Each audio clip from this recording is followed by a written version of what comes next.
Hi, how's it going? This is going to be my final week self-feedback journal, starting with part one. The process I used to gather information was I would just do a pretty brief Google search. I would just search up, for example, my first topic was texting while driving. I would search up texting while driving problems, and then I would, stumble across an article that I liked. Specifically I would look at reputable articles like from New York Times or Reuters, government websites, etc. I would look into them, read into them, and then I would see if they have main points that correlate with my argument that I'm trying to make. And then I would go into that, read the whole article, take notes on it, and then I would use those notes to create an outline, which then I would transfer the outline onto the note card with just pretty much the most important information would go on the note card, the citation, the dates, and then everything else I would just rely on myself and my knowledge that I gained by reading the articles to basically transmit that into a presentation. um, the practices of self-awareness that I worked throughout my speeches was i I guess I would lose my train of thought a lot, and that still happens from time to time, but then I just really focus on what I'm talking about and what I'm trying to describe. And then let's see, what did I struggle with and how did I adjust for improvement? I feel like I struggled a lot with what I just said. I lose my train of thought a lot because I'm just constantly thinking about stuff and I'm thinking about the next thing that I'm gonna say.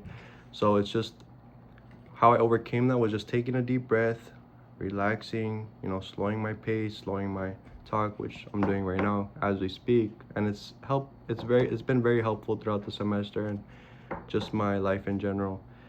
And what a strong, clear critical analysis look like? I feel like strong critical analysis looks like you're able to talk about your subject in detail without having to reference a note card and without having to read off a script, something that you're already knowledgeable in because you learned about it. You're able to just continue speaking about it over and over and over again. Let's see, part two, how would I manage my anxiety and practice resilience? I feel like I manage my anxiety by just, like I said before, taking a deep breath and most importantly, to be patient. The first recording is not going to be the final. I mean, unless you're just a pro.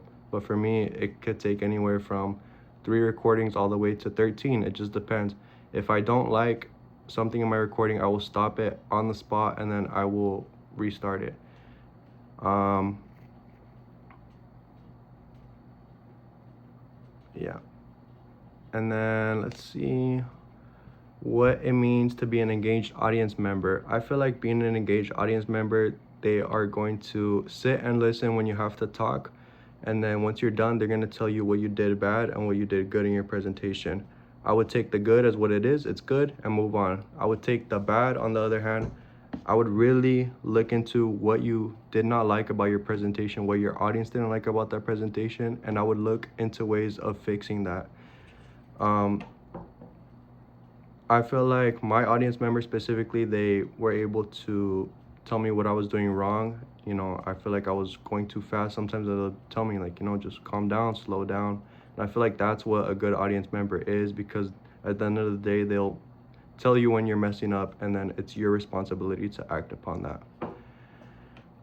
What it's like to receive good feedback on your work and what does good feedback look like? I feel like it feels great to receive feedback on good work because it just shows that good work does not go unnoticed. And I feel like good feedback, like I said before, they're going to tell you the good and the bad, and they're going to give you suggestions on how to fix the bad. And then let's see, how do these skills transfer to my life off campus? I feel like these skills transfer perfectly to my life off campus. I'm talking to people all day long.